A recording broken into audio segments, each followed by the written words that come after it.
Hello ji, अस्सलाम वालेकुम। Welcome back to my YouTube channel. तो सबसे पहले यहाँ मैंने उठते फ़जर पढ़ी थी। फ़जर पढ़ने के बाद मैंने कुरान पढ़ा था।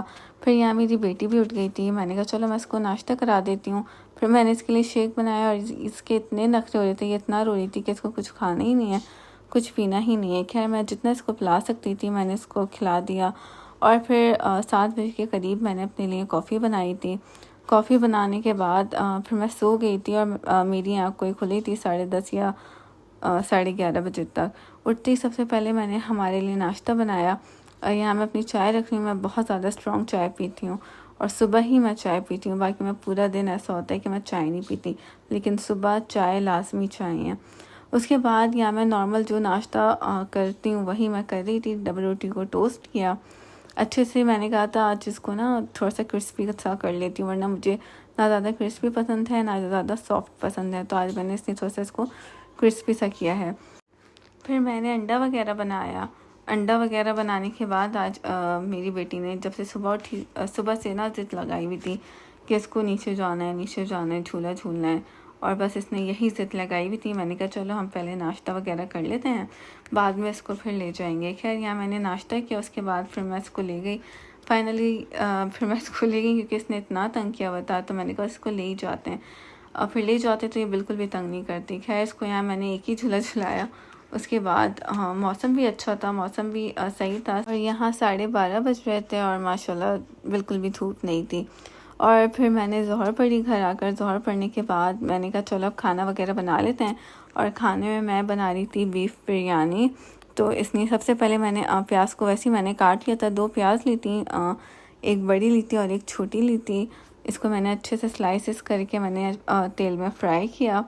अच्छे से इसको मैं सॉटे कर लूँगी, गोल्डन ब्राउन में नहीं करूँगी। इसको अच्छे से मैंने सॉटे किया। उसके बाद यहाँ मैं टमाटर की स्किन को पील कर रही हूँ। और आज ये हो रहा था कि मेरा वो जो पीलर था वो बिल्कुल ना ख़राब हो चुका था, बिल्कुल भी पील ही नहीं हो रहा था। तो मैंने कहा चलो मैं कैमरा पहले बंद करती हूँ।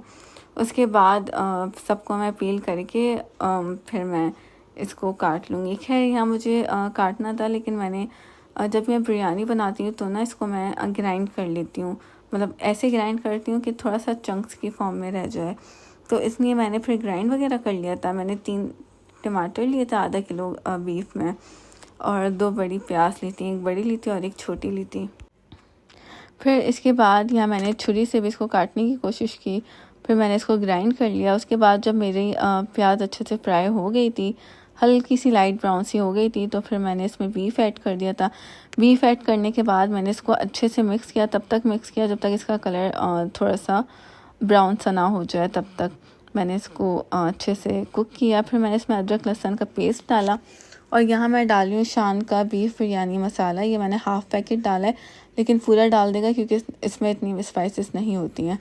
खैर यहाँ फिर मैंने पूरा ही डाल दिया था। और उसके बाद फिर मैंने टमाटर का जो पेस्ट बनाया था वो बिल्कुल प्यूरी की फॉर्म में बन गया था। तो मैंने कहा चलो जो बन गया वही डाल देते हैं। फिर मैंने इसमें 2 गिलास पानी को ऐड किया और 4 मैंने बड़ी हरी मिर्चें डाल दी थी, क्योंकि मुझे हरी मिर्चों से थोड़ी सी एलर्जी है। तो मैं बस काटती नहीं हूँ, इसी तरह मैं डाल देती हूँ। फिर मैंने इसको 30 मिनट के लिए प्रेशर कुकर में कुक कर लिया था। उसके बाद यहाँ हमारी बिरयानी भी बन गई थी। मैंने इसकी अच्छे से गार्निशिंग वगैरह की और इसमें फिर मैंने जर्दे का रंग ऐड किया। फिर यहाँ मैं दिखा रही हूँ कि मैं जितने समेट रही थी, मेरी बेटी अपने खिलौने अपनी चीज़ें उतनी फैला रही थी। फिर मैंने इसके खिलौनों को समेटा और समेटने के बाद फिर मैंने अपने लिए बिरयानी निकाली। और बिरयानी लिटरली बहुत ही ज़्यादा मज़े की बनी हुई थी। और थोड़े इसमें स्पाइसेस ज़्यादा हो गए थे, तो फिर भी मैंने अपनी बेटी को थोड़े से दे दिए थे। मैंने कहा देखनी हो खा लेती तो ठीक है, नहीं खाती तो चलो कोई मसला नहीं है, इसके लिए फिर कुछ और बना देंगे। लेकिन जब मैंने देखा 5 मिनट बाद, ये चावलों का हाल हुआ था। नीचे गिरे हुए थे, ऊपर गिरे हुए थे, इसने हर जगह चावल फैलाए हुए थे। फिर मैंने चावल को समेटा और फिर इसके लिए मैंने अलग से खाना बनाया, क्योंकि इसमें स्पाइसेस थी। मुझे लग रहा था ये नहीं खाएगी, लेकिन इसने अब बहुत ही ज़्यादा फैला दिया था। उसके बाद खाना वगैरह खाने के बाद मैंने कहा चलो अब जितना फैलावा हुआ है किचन में, बर्तनों को भी धो लेते हैं, क्योंकि सफाई नफ्स ईमान है। फिर मैंने यहाँ जल्दी जल्दी किचन को साफ़ करना शुरू किया। पहले जब मैं बर्तन धोती हूँ तो यहाँ मैं क्योंकि गीले होते हैं तो मैं डायरेक्ट नहीं रखती, तो मैं इस तरह स्लैब पे ही रख देती हूँ। जब ये सूख जाते हैं और गीले नहीं रहते, फिर मैं इसको इनकी अपनी जगह पे रख देती हूँ, क्योंकि गीले बर्तनों को रख दो तो फिर मुझे ऐसा लगता है कि बहुत ही ज़्यादा बदबू आती है और वो बहुत गंदे से लगते हैं, और प्लेटों पे पानी के स्पॉट्स भी लग जाते, मुझे ऐसा लगता है कि वो पड़ जाते हैं। तो उससे बेहतर है कि पहले आप अच्छे से इसको सुखा लो धोने के बाद, और फिर आप आराम से इसको अपनी जगह पे रख दो। खैर मैं तो यही करती हूँ। और जो बर्तन धोने के बाद सुकून मिलता है, और बर्तन धोने के बाद यहाँ मेरी बेटी ने किचन में ये प्याज भी नीचे फेंकी हुई थी, टमाटर भी नीचे फेंकी हुई थी। मैंने कहा चलो जाने से पहले जल्दी से ये भी मैं कर लेती हूँ और इसको मैं साइड में कर देती हूँ सबसे पहले, क्योंकि वो इतना फैलावा करती है और आज तो उसने बहुत ही ज़्यादा शरारतें की हैं, हद से ज़्यादा। और हमें जाना भी था दावत में, तो मैंने कहा कि चलो पहले अच्छे से सफाई कर लेते हैं। मेरा यही है, मैं कहीं भी दावत में जाऊँ ना, खाना वगैरह मैं बना के जाती हूँ, सिवाय मेरी मम्मा का घर ऐसा होता है जहाँ ना मैं खाना बना के जाती हूँ ना मैं खाना खा के जाती हूँ, बस मेरी शुरू से आदत है। फिर उसके बाद ये जो मेरी बेटी ने गंद फैलाया था ये मैंने साफ़ किया। मैंने कहा अब चलो तैयार वैयार हो जाते हैं।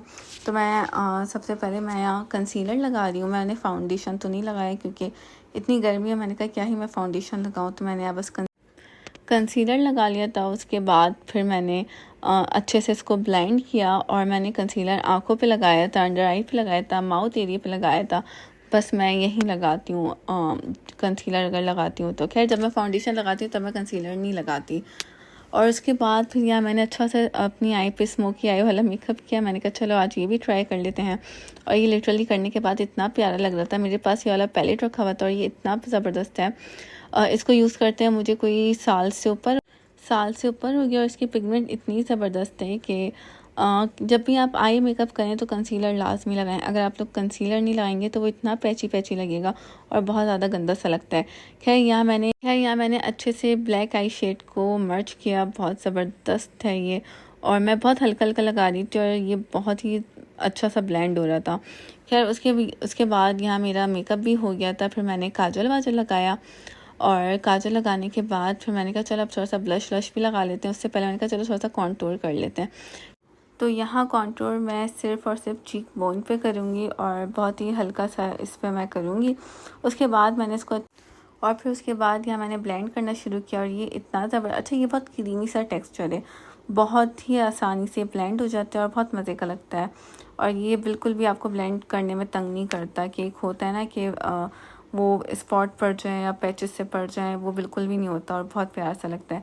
खैर यहाँ मैंने ब्लश लगाना शुरू किया। ये ब्लश मेरा बहुत ही ज़्यादा फेवरेट है और इसी को मैंने होठों पे भी लगा लिया, और ये बहुत ही प्यारा सा लगता है, बिल्कुल नेचुरल पिंक सा है। आप जितना आप अगर इसको डार्क करोगे वो रेड में हो जाएगा, और ज़्यादा डार्क लगाओगे वो पर्पल में हो जाएगा। तो ये आपको 3 शेड्स देता है, ये कह सकते हैं। खैर यही मैंने होठों पे लगा लिया था।